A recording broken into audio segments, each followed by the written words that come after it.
Okay, so now before proceeding further towards doing the lighting and all those things, the first thing first, we need to be, so everyone's graphic card is not a powerful graphic card, but we should be working in the scene very efficiently. And the least amount of performance, like the least amount of thing or steps which we can do for performance, no matter what kind of graphic card you are working on, to move around the scene very fast and efficiently and then work on all those things. We are going to do a bare minimum of optimization to help us navigate in the scene. So if you're working on a very high-end graphic card, it's not a big deal. You can just work without any lag. But if you are on a lower-end graphic card, RTX 2080 or 2060 or something, or 30 series, then the bare minimum of optimization I'm going to explain in the next step. So I will select any of the, first I will click here on the content browser, so that when I search something, it automatically brings inside this content browser. I will select an object in the scene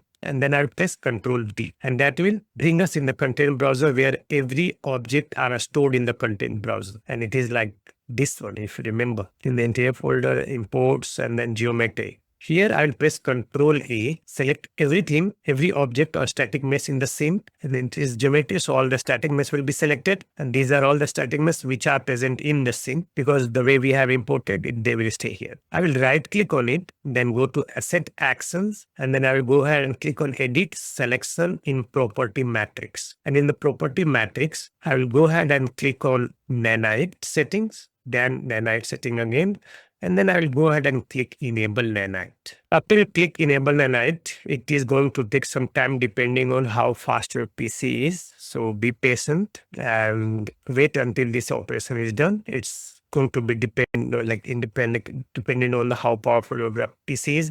My PC is very powerful, so it is going to be done very fast. As you can see, it's already done. And second thing is, go to fallback target and then go ahead and change them to percent triangle. So why we are not going to keep the fallback triangle to auto and changing to percent triangle? Let me explain. So rendering a very high quality and very photorealistic result as a cinematic render inside Unreal Engine, we are going to use lots of technology or settings of ray tracing, like ray trace shadows and virtual shadows. So if we are going to use ray tracing and ray trace shadows, and if we are going to use nanite all over them, so there is like fallback where there are always some bugs on the nanite mesh if we are going to use a traced shadows in the scene. And to get those bugs removed out of the box, so in the workflow only, everything is going to be tackled. So the way I am showing is every problem is automatically in the processes. All the solutions are already included. So you don't have to worry about any bugs and errors. They are just corrected at every stage and point. But to understand why we are going to use ray traced shadows, and ray traced shadows sometimes on some meshes create bugs because of the shadows of ray tracing. And to remove those bugs,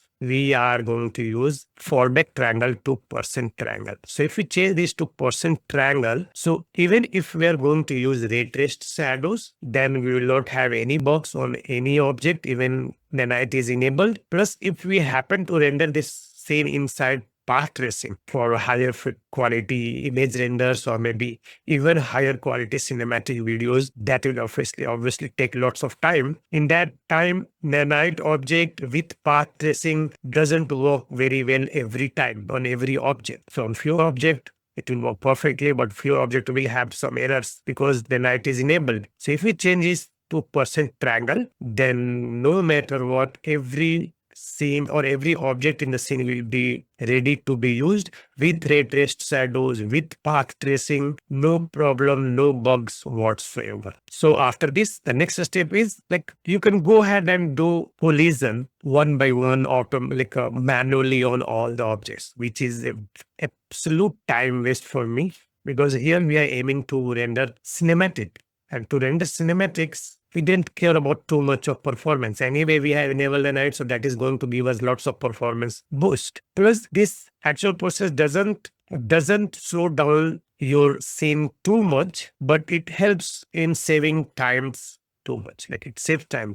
That means enabling collision on all the objects in just few clicks, and very accurate and amazing level of collision is created in the next step. So I'm going ahead here while everything is selected in this tool only. I'll type COM. COM means complexity. Collision complexity. And here in collision complexity, instead of project default, change it to use complex collision as simple. So what it will do is it will use the absolute structure of every object as the collision of itself. So collision done in just one click, an amazing level of collision is done out of the box. So we can go ahead and then now go ahead and save everything, close this tool and press Ctrl Shift and S to save again.